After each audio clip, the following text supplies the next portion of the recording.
Merry meet everyone, this is Isis Priestess, and I ended up having to delete 3 videos. One was a mistake and the other 2 because I was just getting close to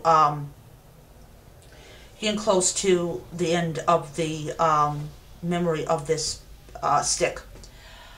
So last week I did a video on basically on how to have a shrine or an altar if you live by yourself, or not live by yourself, but you live with your parents and all that. I got a couple of views on that video, and I want to thank the people that did view it. Thank you so much, I appreciate it. But this is a little bit more detailed than that. In my next video, I'm going to show off some things I got at the store today. So first of all, I want to say this. I am very much against teens hiding their religion from their parents. Your parents brought you into this world, they pay for your food, all this type of stuff, and they want a measure of respect that comes with that thing. However, I know there are teens out there that will not listen to me when I say respect your parents and all this stuff. So this video is for those groups of people that want to practice the religion of Wicca without their parents knowing, even though it's against ethics and everything. So one of the first things that I always advise people that are interested in practicing Wicca is to read. You get on the computer, especially if you're 14 or 15 and you just discovered the religion of Wicca, it's a good idea to read about it. Read everything you can about it. If it involves going to the school library to read about Wicca and about the practices of Wicca and about what Wiccans believe, go ahead and do that because, you know. One of the things that I do know about diehard Christian parents, and my mother is a diehard Christian woman,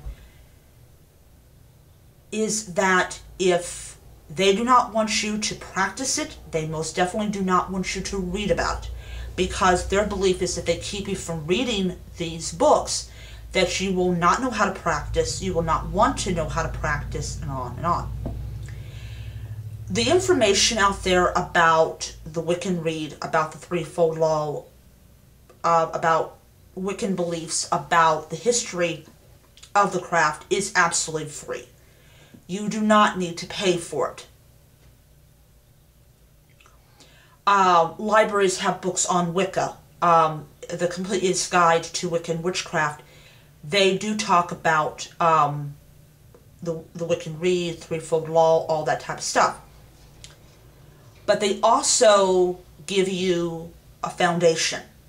They tell you about meditation, they tell you about visualization, they talk about candle colors, they talk about all this stuff you need to know. It is difficult to practice a religion like this if you live at home with your parents and you know they don't approve. But what I have learned in my 20-some years of practicing this religion is that once you have your foundation down, you can cast any type of spell without any tools. You just use your intent. Your intent cannot be controlled by authority figures. If your intent is strong, and there's some pretty strongly gifted witches out there, you will find that not having tools, not having an altar, will not hinder you from being able to do your thing. Another thing I really advise teens not to do is to have a YouTube channel. Do not have a YouTube channel because nowadays it's all interconnected with Google, and if parents really want to know what you're doing, they can just type your name up and find out what you've been doing. Let's see what else. Go out in nature. Wicca is a very nature-based religion. If you do not go out in nature, you cannot connect with the divine. That's my own personal opinion. But if you do go out in nature, You can take a little travel altar with you if you do have one of those.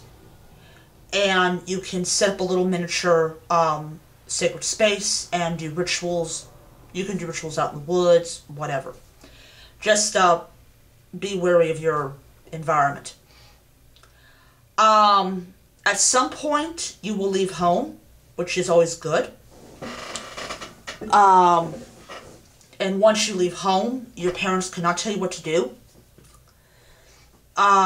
They cannot tell you what you can read. They cannot tell you what you can have in your own home, because it's an entirely different set of rules. When they're in your home, they abide by your rules. If you're in their home, you abide by their rules.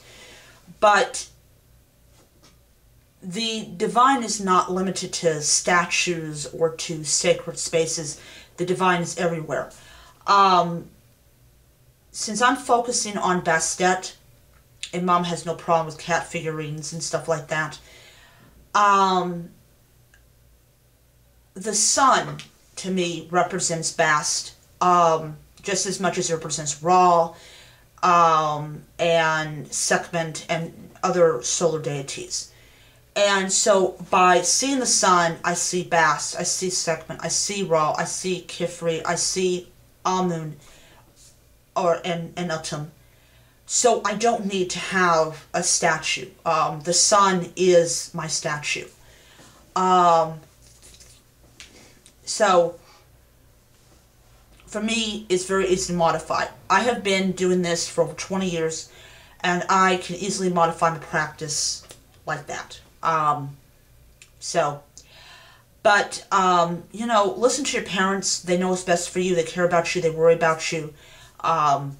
But if you truly are determined to practice this religion, no amount of advice will convince you not to do it. No amount of reminding that's against ethics will stop you from wanting to practice. And I totally get it. Freedom of religion is a fundamental right. But they do kind of provide for you. So, I hope this video helps in some way. I'm sorry if I look dead tired. I am. I just did grocery shopping. So, I will see you guys around next time. Blessed be.